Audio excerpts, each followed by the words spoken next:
Hi, I'm Bob Sorensen, Senior Vice President of Hyperion. Going to give you a quick overview of what's going on in the Exascale system community over the next few years or so, some of the plans and intentions of some of the major developers in the sector. Well, no talk about Exascale will be complete without a quick glance at the top 500 list. Unfortunately, I'm recording this before the current SC23 version comes out. So the best I have access to today is the June 2023 list. And here are the systems and the most noteworthy aspect of all this is really the slow turnover of what's happening at the highest end. We may see only one or two different significant changes to the list coming out in the next week or so, but the list still continues to be, in some sense, reasonably mixed. We've got US, EU, China, Japan participation, and we'll also perhaps be seeing some some UK activity there in the coming years as well. But again, the ultimate theme here is not a lot of change, not a lot of turnover, mainly due to the cost, complexity, power requirements, and all the other things it takes nowadays to field an exascale system. Means that system lifetimes are becoming longer. It's becoming harder to procure these systems, and really becoming increasingly harder to stand them up effectively. And we'll start to see how people are addressing those issues in the near future as we move through this quick discussion. Well, if we'll start with the EU, which is really a very vibrant place right now, working under the Euro HPC umbrella, their joint undertaking.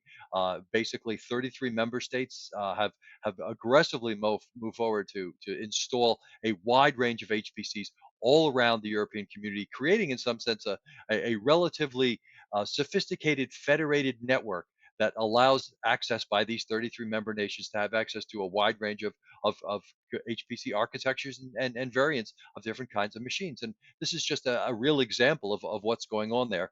We see the Lumi system number three, Leonardo number four, basically pre-exascale system, but there was a whole slew of other systems installed around the EU to give access to a number of organizations, a number of countries, to really encourage the involvement of using HPC as a wide user base across the entire EU.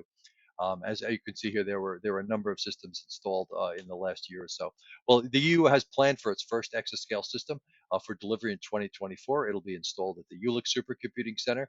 Overall cost is about €500 million, and as is typical with the Euro HPC funding mechanism, half will come from the European joint undertaking ability capacity, and the other half will come from the national state programs of the installation nation, if you will. So Germany will be funding about half of that system.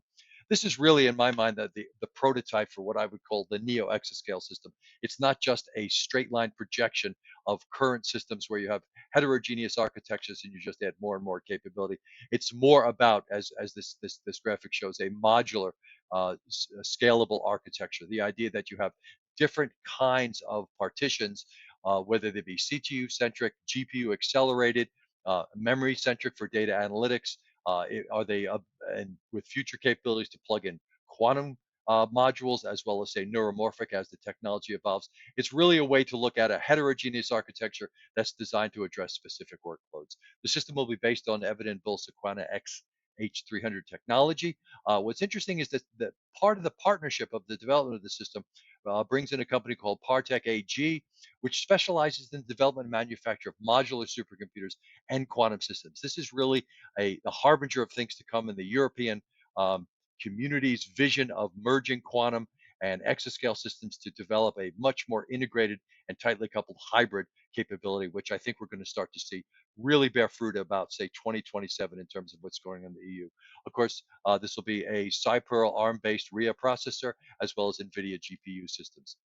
The UK has really just announced what's going on in their particular world. Um, they have their first exascale system planned. It's going to be installed at the EPCC Advanced Computing Center in Edinburgh, Scotland. Installation to begin around 2025. Now, there was a lot of excitement that came out originally when this was announced that this was a 900 million pound system. Well, that's part of that number was part of a larger research activity that included both exascale computing and AI research. Speculations call for about a $500 million budget for this particular HPC, and there's really a lot more details to follow as things unfold.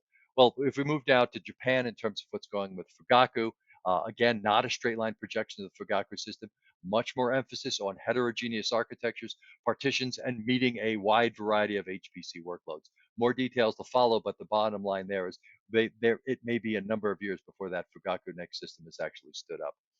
Chinese exascale status, no official announcements. They haven't really added to the top 500 list.